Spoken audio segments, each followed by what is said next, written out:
Listener discretion is advised. Hello and welcome to True Crime, the podcast that helps you find new, emerging, and undiscovered true crime podcasts. I'm Greg, the host and curator of True Crime. Whoa, a show on a Tuesday. What is going on? Well, if you listened to yesterday's show, you heard me tell you that this is a holiday week, and we're going to have episodes every day, or at least almost every day. And we're going to have shows that maybe are a little different than what you're used to. I'm really excited for today's show because it's actually a radio show that's been re-edited and repurposed as a podcast, and it's really fun.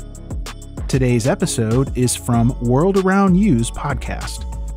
World Around You is a podcast that covers a wide variety of topics. And as I said before, they were originally radio shows that are now reformatted and released under the name WorldAroundEwe's podcast. If you like this episode, make sure to check the show notes because this show is spelled a little bit differently than it sounds. And I'll put all the links, as usual, down in the episode description. So just click the link and it'll take you exactly where you need to go. All right, let's get this show on the road. Begin. Alright guys, I'm the World Around You and this is Pause for Thought on Fresh Old FM. And this week, seeing as though it's Christmas, I thought I'd treat myself. So I've been sat on my left hand for about half an hour now before I started writing this one, and I thought it might be nice to explore something familiar but different. This week, we'll be looking into the Graspy Flitcher. Before we get right into the meat of the Graspy Flitcher though, I thought it'd be a good idea to recount what little backstory is known of the so-called Graspy Flitcher. And our Christmassy tale begins in the luckily named town of Turkey Creek in Arkansas, America. Born to strongly religious parents, Sarah, it's spelled like Sarah but without the H. I guess that's Sarah. It could be Sarah. I'm probably going to pick and choose between the two. Anyway, and her father, Michael Granger, on the 5th of October. So Claire would grow up to be the only surviving member of a paranormal event that still scares the people of Arkansas to this day. And it is from Claire that a lot of information has come for this episode, so along with a few other little avenues of research, but a lot of it comes directly from Claire, a lady that went on to become a seamstress and never made a single cent from the retelling of a story, which to me gives the Graspy Flitcher a lot of weight in the world of paranormal and or cryptozoological circles, depending on which side of the fence you more so lean on after this, whether you think it's more paranormal or whether you think it's cryptozoological. Anyway, as a child, now you see Claire, she'd regularly be taken to church, sometimes as frequently as 3 times a week. Now, I'm saying church, it's not a church as we would know it, as this occurred in the early 1900s. And without access to a vehicle, the Granger family tended to perform their own service in a beautifully described field of 2 tall trees atop a small mound. Now, I've got no idea if this mound has anything to do with the giant burial sites that we've covered in the previous weeks, but with what later happened, I wouldn't be surprised if there was some form of, like, burial there, you know, like a weird little thing going on, like, you know, like a link to the unusual burial mounds. Saying that, though, these mounds usually left the grounds around in lush vegetation, and this field only had 2 trees, so I'm guessing it was probably just a naturally formed small hill. Now, with neither Sarah or Michael being real priests, as in Catholic or Christian priests, they'd never received a blessing or been ordained.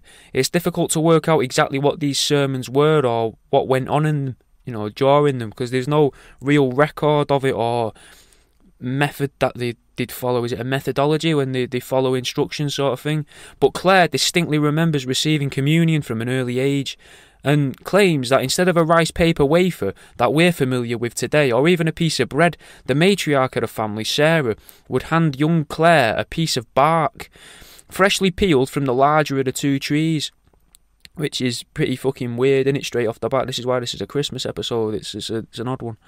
And it just gets weirder. Like, Claire describes the taste as bland, as you'd expect. So I guess they got that part right, because the body of Christ, the wafer, don't taste of anything, innit? But again, having neither of the parents being ordained at this point, they are just eating a piece of tree, like it's not really been blessed throughout. Claire described the pieces of bark to be about 1/8 of an inch thick and about 1 inch in length, which is pretty small, but Still, I've never chewed bark, and if you think about the things that do eat bark, they tend to have like large incisors, and their bodies are attuned to eating that sort of material. You know, like deer, rabbits, squirrels, and they all eat a bit of bark, don't they? And after seeing an artist's interpretation of Claire, I reckon she would have found it relatively easy, because she's got this goofy-looking smile, which feels cruel to say, to be fair. But after what happened to her, because it was a pretty like. It was a bad night, but it seems fair to say anyway that she's got big teeth, is the point I'm making anyway. It'd be interesting to see if a human normally adapts like this, or if it was just a weird coincidence though. So has she started to grow these massive teeth because her mum was force-feeding her bark and her dad was force-feeding her bark, or does she just naturally happen to have big teeth, perfect for chewing through bark? Don't know if the parents had bark. I'd assume they did if they'd been chewing bark all their lives, but fuck knows. The sermons themselves would last from half an hour to an hour, and they'd last from half an hour to an hour and a half long. I mean, fucking notes are a bit scribbly. And the parents would regularly read from their holy book, and now again, I can't find any confirmation that this was a Bible, and the stories that Claire recounts are odd. They're Bible-ish, but almost sound like they've come from someone who is aware of tropes or tales in the Bible, but hasn't actually read them themselves. Weirdly enough, they have a version of the Great Flood that she mentions. Now, we always have Noah in an episode, so this story I thought would be just as good as any to get my point across. Now, I'm paraphrasing, but here's the gist of the story of Noah according to the stories Claire was told on her holy mound. After waiting for 30 years for a change in the weather, Noah visited a large hill. Not within a mountain range, it was the only hill known to the people in the land. Yearly, many people would walk up and down this hill in the hope of finding the sign promised by the voice. So it's already weird, isn't it? Like it's not by God, it's by the voice. Anyway, Noah was a farmer growing grains that had been gifted to his family generations before the voice. Noah's family were viewed as the holy family. Sarah always told Claire Noah was one of the so-called quote-unquote listeners. Now, I'll try and stop interrupting myself because I know it's going to upset the flow of the story, but as far back as Noah could remember, he always had crops outshone by the local farmers, and he'd become angry, he'd got pissed off and jealous. After multiple conversations with different spiritual men in the area, Noah set off for the hill. He travelled the mound for 40 days and 40 nights until he caught himself up in a storm. There was a storm of winds, lightning and heavy hailstone, Claire says, a truly biblical storm. Trees fell and were collected by the resulting landslide that covered all the arable land around the mound with new ground, making the mound smaller and unveiling these large rocks. Noah explored the newly cleaned mound and found a hole, a very deep hole that he entered. Now, I know I said I'd stop interrupting, but that seems fucking weird, doesn't it? That he could just go down a hole, just a bit of, like a fucking spot a pothole in ancient times. Did they have rope? Was rope a thing back then like that? Did they have harnesses and that, Anyway, he goes deep into this hole and gets back out again with no explanation whatsoever about how he does it, but I guess Claire was only a kid at the time anyway, so why would she have questioned these stories? Clearly, though, they stuck in her head, though. In this hollowed-out pothole, Noah is confronted by a thought, and that thought is a warning. The storm destroyed everything he'd ever known, and there was a worse storm to come. Noah believed the warning and fled the cave. Eventually, Noah got to the bottom of the mound and discovered there was a patch of land completely untouched by the landslide, somehow protected by the felled trees, like they'd built a natural dam to keep this portion of land safe. His wife and 3 children were there, his 2 daughters and his son. As they embraced, a loud booming voice spoke from nowhere, saying, "If you wish to survive the warning, you must kill your son and spread his blood across the trees. The blood will keep your family safe." Ever a family man, Noah slaughtered his son in front of his own mother and sisters, which is pretty fucked, but I think that's where they've gotten 2 Bible stories mixed up with one another, innit? Like, I can't remember the name of the other Bible story, but isn't there a Bible story where some old man gets told to kill his son by God, and he goes to do it, and God's like, whoa, pack it in, I think. Anyway, it's Christmas week and I've already gotten lost, so let's have a Christmas tune. This is Classified's newest song, and it's called The Bells Are Ringing. Feel a bit dirty, innit, saying this, but join us on Patreon, guys. Like, you know what I mean? If you're listening to this and you thought, you know what, I've really enjoyed this. Like, I keep getting messages of people going, this is one of the funniest things I've ever heard. If you really feel that way, innit, like, try my book, You can get that. You can get a couple of them now on Amazon. Uneducated Guesses on How to Date a Table, an Antique Table, a Lover's Guide. Or, chuck us a couple of quid on Patreon. I'll appreciate it. It'll go a long way. Anyway, let's get back to the show. So, with no mentioning of creatures or even of a dove or raven collecting twigs, it's a strange interpretation of Noah and his ark, innit? But, see, I don't really think that these bi- and tri-weekly sermons were really to teach Claire about the story of Noah or whatever the fuck you would call that story. It seemed like it was to prime her for an existence that most people wouldn't even have nightmares about. Like a life of what seems to be torture. Bark wasn't the only thing that the Grangers would ingest at these services. Almost like they had only ever overheard what happened at a mass. They would also do things with blood. Without being ordained, or maybe just through being somewhat simple as people. Or maybe fucking evil. Like the concept of transubstantiation went right over the heads of these Arkansans. People from Arkansas, anyway. For those of you that didn't have it, in Catholic school or weren't forced to go to Catholic school, transubstantiation is when the priest turns your wafers, vimto and wine into the body and blood of Jesus, of Christ. Now, I can't really remember why this isn't considered magic, but ironically, by doing it incorrectly, the Grangers are alleged to have unleashed magic upon their own lineage, which is terrifying to think like that's. I think that's even possible without knowing you're doing. So, without transubstantiation, where were Sarah and Michael getting the body and blood of Christ from? It's a genuine question. I can feel you're asking that. Well, we already know that the body of Christ was the tree bark, and if you haven't guessed it yet, the blood of Christ was being harvested from, the local wildlife. Owls, bear cubs, squirrels, songbirds, bobcats, mink, elk.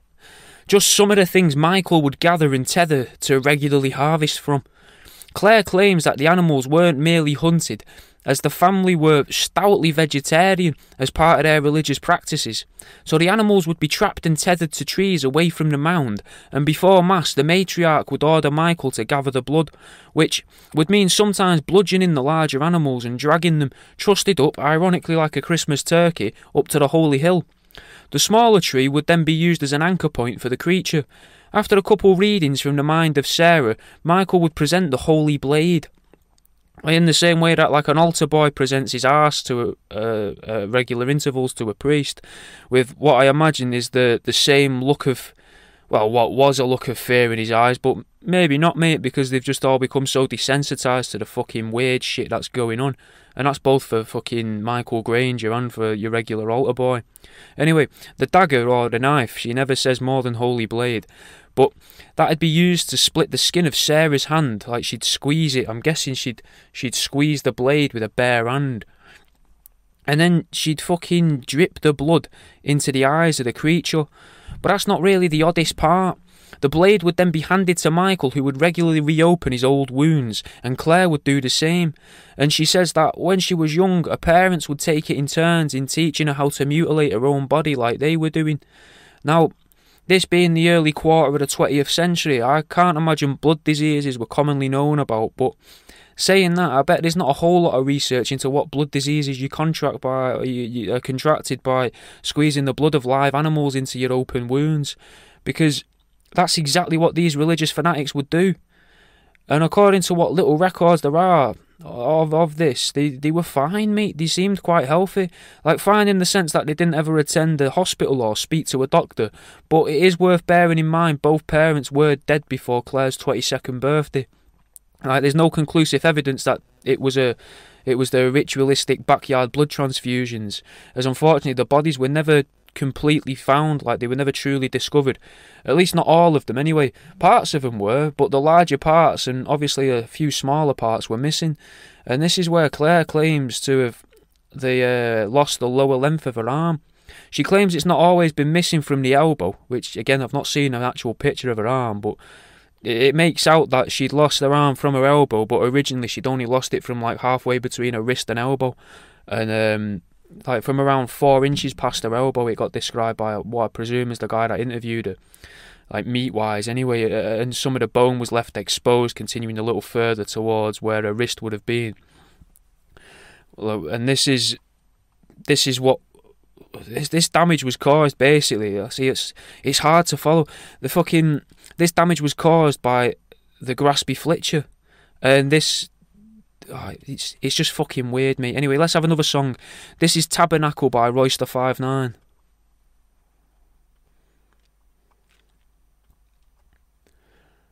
Honestly, I really don't get where they get the name from. I get that it's ripped off a body part, so Graspy, that kind of makes sense, because it's, grabbing stuff, it's grasping at things, innit, and it keeps grabbing, I guess. But I don't know what Flitcher is. Like, I've looked up the word Flitcher, and there's nothing. I don't get what it references, and it's a shame, because, like, Bigfoot, you know where you stand with Bigfoot? Mothman, clues in the title, but the Graspy Flitcher, you haven't got a fucking clue, have you? But I'll share what I've found with you about it. Now, the Graspy Flitcher is said to speak directly into your mind with a deep voice. It doesn't just give you commands, though. See, Claire claims that sometimes, especially during the early encounters with the big Graspy, it'd just be like hearing your own passing thoughts initially. Thoughts like, it's getting dark. Was that a hawk or a crow? Or whilst the impression of the creature was left in their minds, but even then, like, what does leaving an impression in your mind mean? The interviewer with Claire compared it to a vision in your mind's eye, like how if you remember something, you can see it all in that darkness that's above your eyes, I guess. Like, you can see what you can see, and then above what you can see is just fucking darkness, and below what you can see and to the sides is just all darkness. Maybe they can see it in that bit. Maybe they see the Graspy Flitcher in there. I don't know, but a lot of the time it's all black in it around your eyes. But sometimes, like, I see stuff in that darkness around my eyes, innit, like memories and that, or ideas. So maybe that's what they're talking about. Maybe it's the same thing. Now, Claire claims that sometimes that bellowing voice would make demands such as release that creature. And after ignoring it for a while, she says within a couple of weeks, they'd began to realise some of these they'd begun to release some of these injured animals back into the wild, which is pretty fucked. Again, pretty fucked. I'm guessing they'd all died, because they wouldn't stand much of a chance of surviving against predators or rivals after being bled religiously for months. But, I mean, in humans, I think it takes 28 days for your blood to refill your body, or at least regenerate, so maybe they were alright. They're probably traumatised, the fucking squirrels and that, fucking ruined beyond belief in their minds, but physically, most likely they were fine. Or at least, we can pretend they are to make ourselves feel better at Christmas. Anyway, the closest thing we have to a description of the Graspy Flitcher is what Claire describes it as, which is a humanoid creature in the sense it was bipedal. The skin is described as dark, with short, dense hair, so... Well, it was more so described as in the skin of the face was like dark, dense hair, like short, dense hair, which sounds a bit Bigfootish, right? Except it was only about 6 foot tall, with a face that seemed to be long, not snouted or ape-like, just thin and long, like tall. Imagine the symbol that they use for Rockefeller Records, but like that makes a diamond, but then push your hands closer together, so it kind of resembles like the aerial view of a gravy boat, mate. Which, that and taking place in Turkey Creek kind of keeps the episode Christmassy. That might be the only Christmassy references we really get in the whole episode. And it's got growths as well. The Graspy Flitcher's got growths on the side of its face that are compared to a deer's ears, with eyes with the bright green irises, a human-like mouth with constantly visible large front teeth, buck teeth. And it is, honestly, it's sounding a lot like a deer seen from a weird angle, like if you was to... Like, imagine if you woke up and saw a deer looking down, like, dead into your eyes. Like, that sort of face, I guess. I mean, it's weird that this has buck teeth and Claire had the massive teeth as well. I mean, take from that what you will. Like... But then when you remember it's fucking 6 foot tall, you wouldn't think if a deer was leering over you, you wouldn't think, oh, fucking hell, that's a 6 foot tall man with the head of a deer, would you? Doesn't make sense. And even then, when I've not even told you about its arms yet, mate. Its arms are supposed to reach past its hips, which is kind of normal. My arms reach past my hips.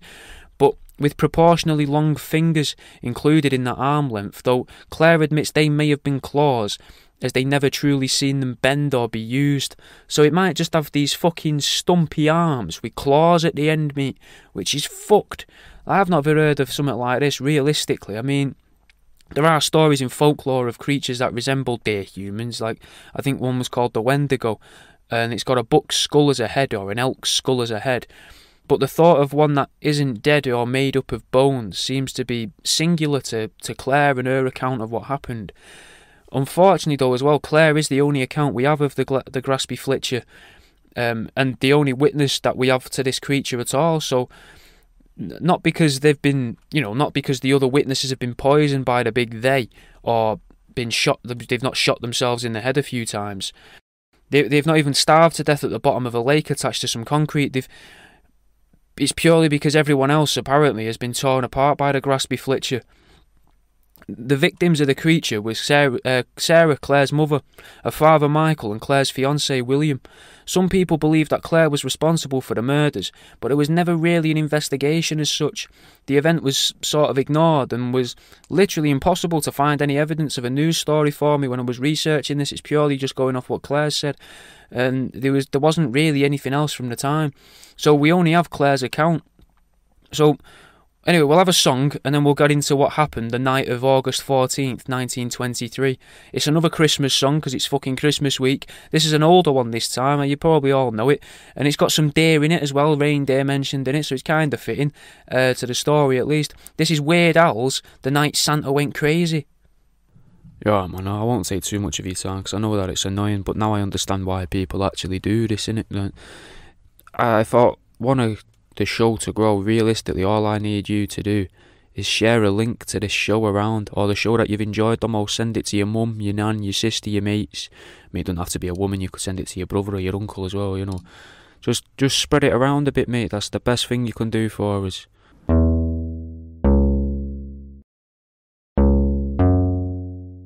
So, set the scene, for the events of the Graspy Flitcher.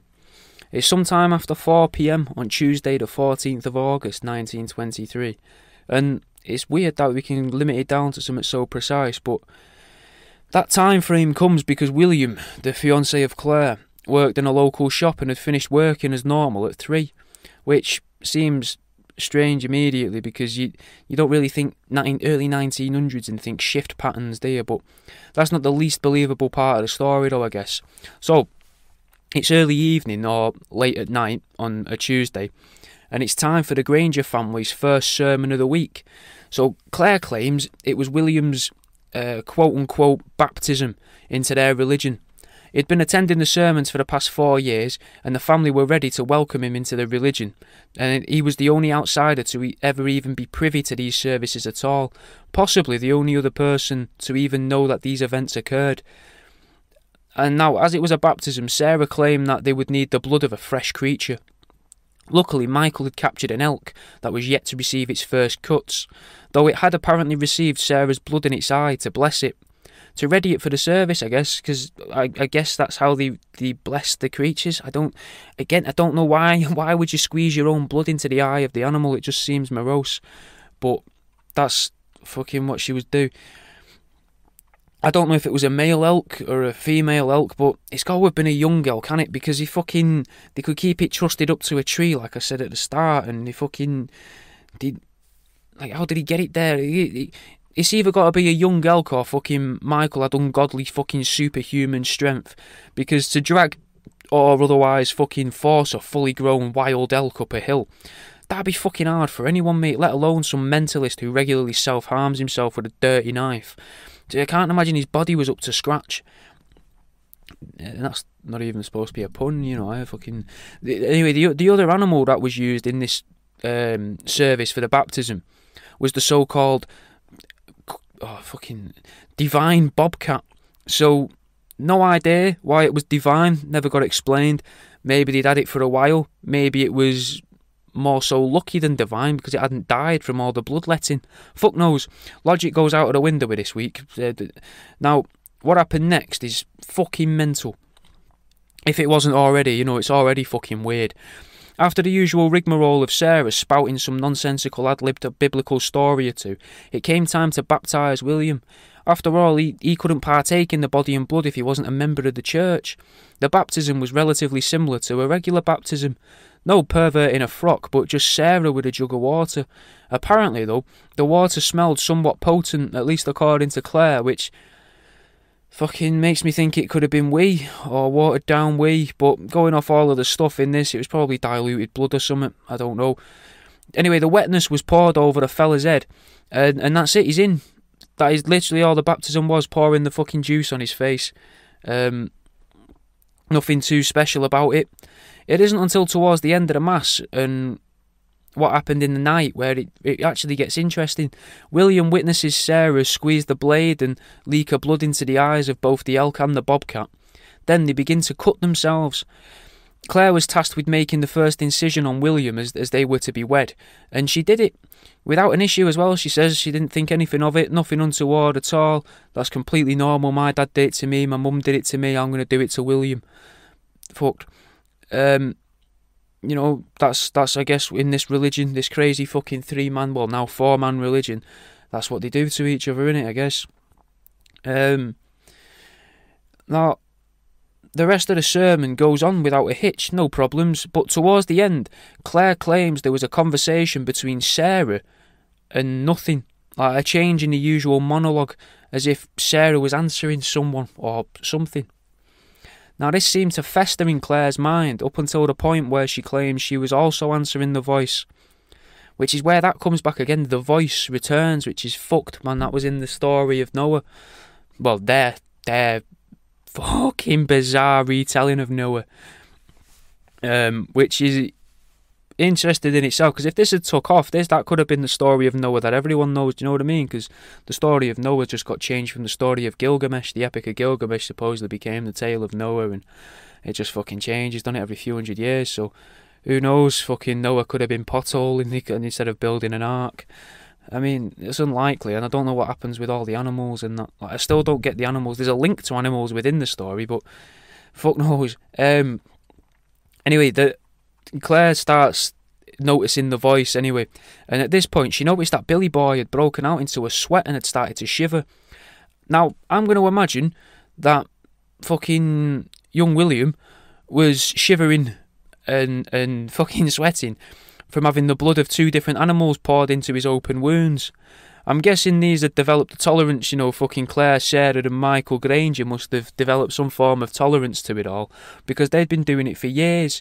Like, so, and I would presume if you're going to survive it, your body defends itself, and maybe they had a really fucking strong blood that could fight off any infection.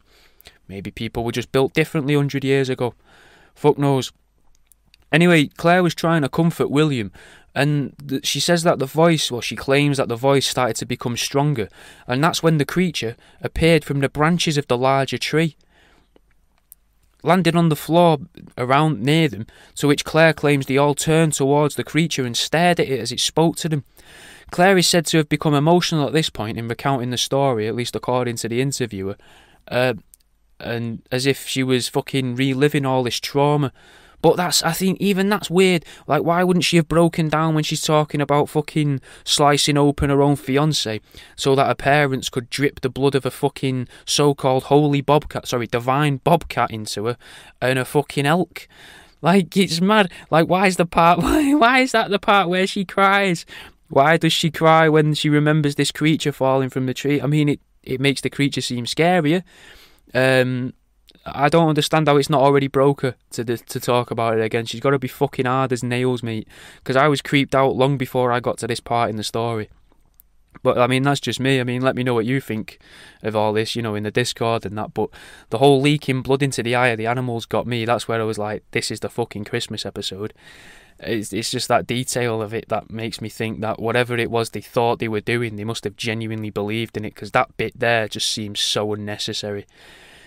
And in case you were wondering, there is no actual details as to why they were doing this, why they were doing the bloodletting, other than it was just to practice their religion. Anyway, so there's this 6-foot-tall deer man, again, which confuses me as to why it's not just called the deer man, or even just fucking demon, you know, like demon with an extra E.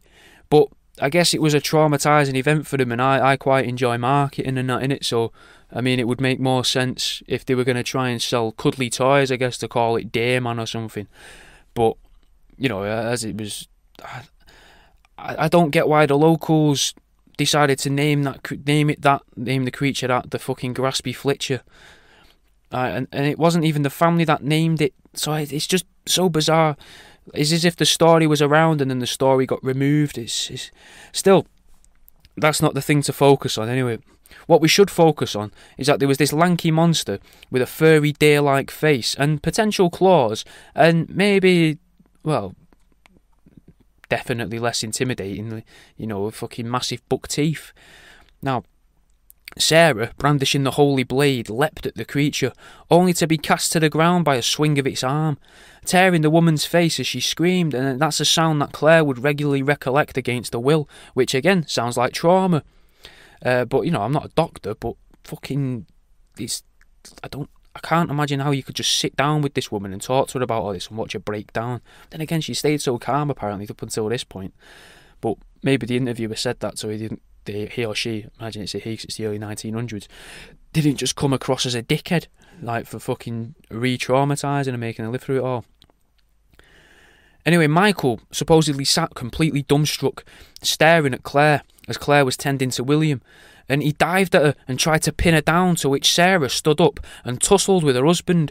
It was at this point that the Graspy Flitcher made its move, and that move was a quick dash to the incapacitated William, and he torn a hole straight through his cheek, slicing his face open, at least according to Claire. With that then, the fucking Graspy Flitcher disappeared down the holy hill into the darkness. Now, if that happened to you, no one would believe you. They'd think, you're fucking mental. Holy shit, what have you done to your fiancé? And what are you on about? Why have you got an elk? Do you know what I mean? Like, it's fucked. Now, it's hard enough to carry a person, but to also control said elk, so to control a wild elk, which is tethered, so it's got some form of fucking reins, a fully grown bloke, a woman, and try to compete with whatever the fuck just occurred, like in your head, that all seems a little hard to work out. Like, what the fuck do you do in that moment? But I guess adrenaline got them through it. So maybe Michael and Claire were running on fumes at this point, but maybe Claire doesn't remember it all properly because the adrenaline was just fucking coursing through her. It's this disbelief that made me consider a couple of things though. For example, the diet of the creatures in the area. Now, remembering last week where we touched on the stoned ape theory from Terence McKenna last week, we briefly went into that a little bit. Now, and obviously the power of magic mushrooms, and I was wondering if it was possible that the elk could have ingested some magic mushrooms and that psilocybin had been coursing through the blood of the elk, and in turn been put directly into all of their bloodstreams. Now, it doesn't explain a mass hallucination that they all shared, but in reality there is only Claire's account to bear in mind. But they'd survived everything blood-wise so far, but the bobcat was also held in a high regard for some reason, and families on the whole usually enjoy testing the boyfriends and girlfriends of their children, especially when they're new. So I looked into if bobcats could have a particularly dangerous blood, and there's obviously a fucking dead end. No one's ever tested to see if you inject bobcat blood into a person, does it fucking burn them? Except, though, which might be a push, but fuck it, they can contract feline AIDS. So I guess they could have been infecting themselves with bobcat blood strewn with feline AIDS. It's a long shot, innit? But could it also be that they did the unusual activity of mixing their bloods? So they'd mix the blood of, like, say you've got the family member's blood all on that knife, so it's all, Claire's blood has come from both Sarah and Michael, so realistically how could they infect her? But then they've mixed the blood of Sarah, Michael and Claire into William. William really didn't take well to it. And then you've also got the fact that they've mixed bobcat blood and elk blood within all of themselves, which, I don't know, is that part of the reason as to why something so strange happened? I mean, I'm fucking talking about this like it's normal, mate, but that seems different to what would normally happen there. But if the bobcat blood usually burnt them or left them in pain or something, then it would make sense that Sarah would then describe it as the divine bobcat. because then it would mean they use it less, so it hurts them less, and that's why it became holy or special, because that could explain that away. Doesn't explain away the quick deaths, because like fucking cats can live with feline AIDS. After looking it up, cats can live a whole entire life with feline AIDS and be perfectly fine. And they were all fucking dead before the next morning, mate. So it doesn't add up. Anyway, I looked up in forums as well whether magic mushrooms are common in Arkansas, and apparently they do grow there. They're pretty hard to come by. They're quite rare, but unlike in the UK, supposedly the most common time to find them in Arkansas is late summer, which is like August is more so midsummer, I would say. But I guess it's a possibility that the elk had then ate these mushrooms just purely by chance. Then they caught the elk a couple days before or a week before, whenever it was. We didn't really find out when they caught the elk, and then they fucking let its blood relatively soon after it ate the mushrooms. I don't. It's hard, isn't it? It's hard to fucking work out. It's all a possibility. It's just possibilities at this point. After all, like, how likely is it in the first place that there'd be a family of nutters doing this at all? Could it be nature's weird way? If they say like fucking nature controls everything, you know, and so could this been of nature's or mother nature's or whatever you want to call that fucking an entity of some sort? Could it have been their weird way of making all of this stop? I know that implies there's a greater force at play, but it's all just so fucking mental. Anyway, let's have a break from this, and we'll come back to the second leg of the story in a minute. Tell everyone you used to be a bouncer, but after having children you couldn't keep up with the job because of the hours. Then show them some prepared photographs of young children from your wallet or purse. If it all goes well and you spend the night with them, you can tell them not to worry about waking the children, because they're not even yours anyway. When leaving the smoking area, collect the dimps from the surrounding area off of the floors and tabletops, stash them in one of your clear polythene sandwich bags out your pocket, and carry on with your evening. This will be a great way to subtly impress women in their early 20s with brightly coloured hair, or young 20-year-old men with shiny wire-framed glasses, as they'll all think you care about the environment. Always have a lighter on you. It's a great way to make friends and seem helpful and friendly. But we're not trying to make friends this week. We're trying to impress people. So after lighting someone's cigarette or having received your lighter back from a pair of hotties, give yourself a smiley on the back of your arm. Make sure you never do it in the same spot, as you might get an infection. They'll think you're hard as fuck and feel safe around you. If it comes to having a tactical, make sure you do it from a distance. Throwing up directly into a toilet bowl is fucking child's play, but from 4 feet away or into an ashtray in the centre of a table, that takes precision. Bring your children with you. If they're particularly small or young, conceal them in a large handbag or under a baggy sweater. Some drinkers may be jealous of your bond with your child and how much you share with one another, but others, the ones you're trying to impress, they'll be overwhelmed by your connection to your child and how little you don't want to be without them. And that's the end of this week's Here's How. So in the next leg of the Graspy Flitcher's epic, it's a short leg really, a lot like with other mysteries and cryptozoological occurrences, as it starts to get complicated or interesting every time. The facts become a bit fast and loose. All we know for sure is that Claire was found in her home surrounded by pieces of her father, mother and fiancé. She claims that not long after their return, they all began to be violently sick and bleeding from their ears, eyes, nose, mouths, orifices basically. But realistically, we know at some point they were also bleeding from their forearms, the knees, the general legs, torsos, arse cheeks, pretty much everywhere, as their entire corpses were never found. So, whilst they were being a bit poorly, you know, they were visited again by the alleged Graspy Flitcher, who tore each of them limb from limb before escaping with their body parts, even about a quarter of Claire's arm, which was later amputated up to the elbow.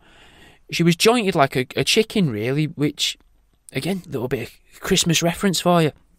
And I guess that healthcare wasn't great then, and she was fucking lucky to survive what had happened. To be fair, if you got attacked now by some fucking demonic creature that looked like a deer with fucking claws past its knees, and it rips your family to shreds and all you lose is a bit of your arm, you've done fucking well anyway. Fuck healthcare. You've done well to survive that. So it's even to go on to become a seamstress, a one-armed seamstress, is fucking mental. They must have had machines or something. Like, I don't... Maybe she just worked in the factory. Maybe it's a fucking... I don't know how she could have been a seamstress, to be honest. I mean, that seems a little bit unlikely. But there must have been a machine or something she could use. I mean, she could have used her elbow, I guess, to push the fabric with her hand through a machine, I guess. Fuck knows. Some people believe Claire killed them all. I don't know if that's what you're thinking. I don't know what I'm thinking. Or maybe, I think it seems a bit more likely, to be honest, that maybe one of them went mental and tried to kill them all, and Claire in turn managed to defend herself after what seems to have been a fucking lifetime of torture.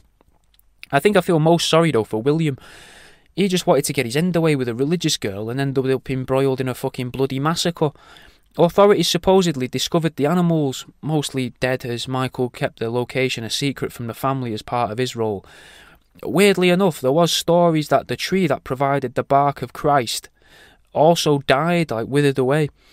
Now, that seems like one of those weird, mysterious things that always gets added on to the end of a story like this. But I studied horticulture in it, so if you do remove, like, you'd have to remove a solid ring of like 2 or 3 inches of bark from around a tree, but that is enough to kill a tree.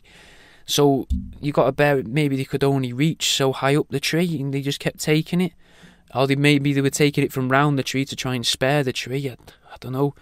Because removing the bark damages the phloem and xylem, which is what moves the water around the plant, but the bark also protects the tree against infection and the weather.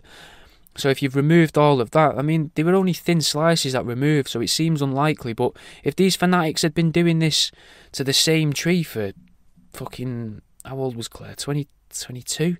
So for 22 years at least doing this. And they'd also at the same time then stopped doing the bloodletting near its roots. Maybe the lack of nutrients, like the extra nutrients from the blood, was keeping the tree alive even though it had less uptake. I'm not sure, mate. It probably just one of them weird things that happened. It probably just a fluke. Maybe the tree just fucking died. It's something to, like, that lack of nutrients coming in is something to factor into its death. But I mean, I can't be too sure in it.